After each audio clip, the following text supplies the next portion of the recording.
Ayan po mga kabida, kinumpirma po ngayon ng Malacanang na nananatili pa rin yung standing order po ni Pangulong Ferdinand Bongbong Marcos na ipaparesto ito kung si Senator Ronald Bato de la Rosa, mga kabida. Okay? Ito yung kumpirmasyon po mula mismo kay Undersecretary Claire Castro po, nang tanungin po siya mga kabida ng Malacanang Press Corps kung umiiral pa rin daw itong standing order patungkol ho sa pag-aresto po kay Bato de la Rosa, mga kabida. Sa gitna ng kampanya po ng US, lalong-lalo na po ni President Donald Trump laban ho dito sa International Criminal Court siguro handang-handa na po ito kung si PBBM sa magiging galit at consequence, alright, sa pagtulong ho sa International Criminal Court, mga kabida, kahit na meron pong babala ito hong Estados Unidos, sa mga bansang tumutulong po dito sa ICC, mga kabida, po. Ito, babasahin ko muna, ito hong article ng Ang Balita Ngayon, po. Alright? Kinumpirma ng Malacanang na nananatili ang standing order ni Pangulong Marcos Jr. na ipapaaresto si Senator Ronald Bato de la Rosa kaugnay ng warrant ng International Criminal Court or ICC, mga kabida. Nang tanungin kung umiiral pa rin ang naturang direktiba, sinabi ni Palace Press Officer Claire Castro. Ito yung sagot po ni Claire po, mga kabida. Maikli lang po. Yes, still, there is. Alright?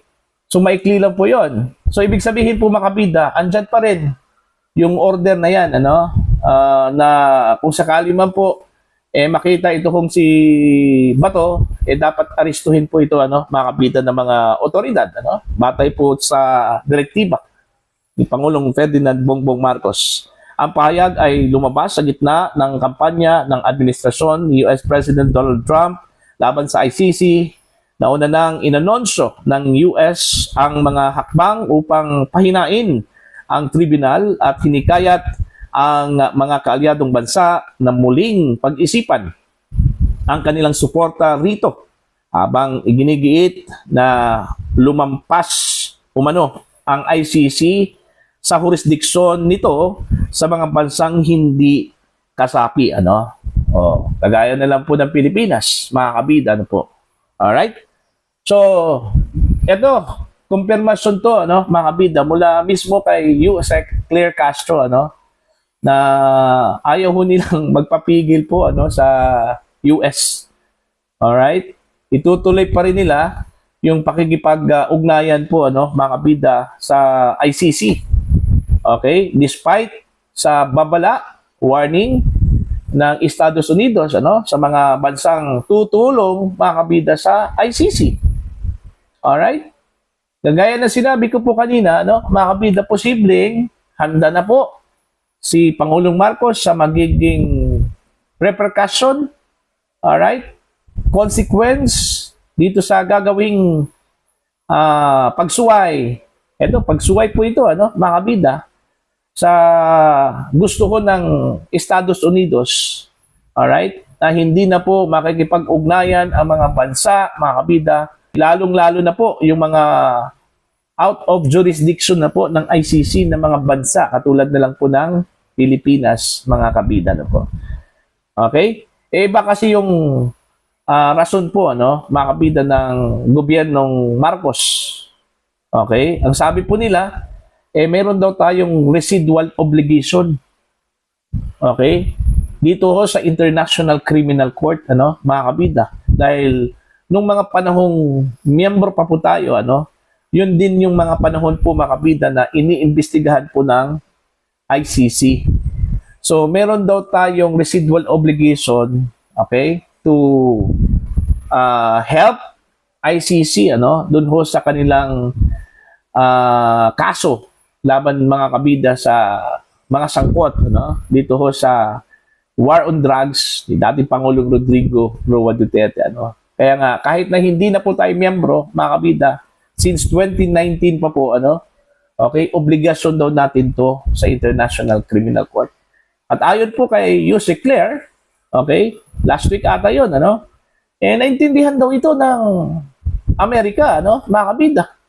Ewan ko kung totoo pong naintindihan po ito ng Amerika, ano, dahil pagkatapos doon ho sa sinabi po ni Yusek Claire na naintindihan po ng Estados Unidos yung katayuan po ng Pilipinas dito ho sa pakikipag-ugnayan sa International Criminal Court, pinatawon po tayo ng additional tariff, ano, sa ating mga export products po, ano, mga kabida.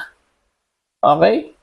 Out of the blue lang kasi yun eh. Kumbaga, bigla na lang po mga kabida, naglabas po ng anunsyo ito hong US na ito na, may additional silang tariff para ho sa mga export products natin, lalong-lalo na po yung mga produktong nanggaling daw sa forced labor, ano, mga kabida, ano po.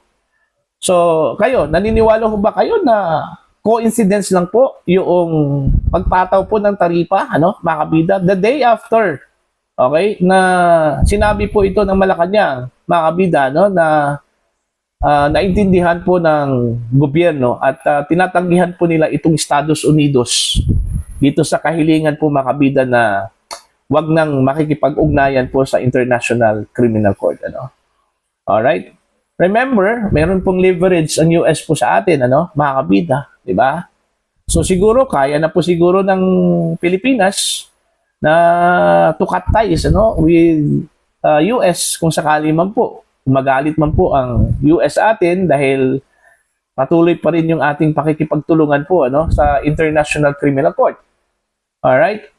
Insulto kasi sa kanila, ano, mga kabida, okay, while they're urging countries, ano, lalong-lalo na po yung mga kalyado po nila, ano, mga kabida, na tigilan na po, okay, yung pakikipagtulungan, pakikipag-ugnayan ng mga bansang ito, ano, mga kabida, sa ICC, ano. Kasi kinikilala kasi ng Amerika na kalyado yan eh.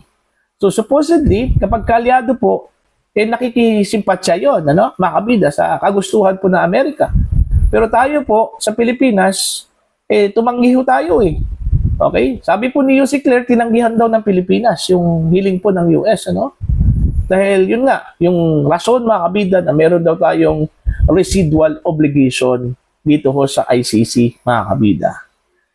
Alright? Well, titingnan natin, abangan na lang po natin, mga kabida, kung ano po magiging consequence kung sakali man po itutuloy po ni Pangulong Ferdinand Bongbong Marcos na ipa-aresto ito hong si Senator Bato de la Rosa, no, mga kabida.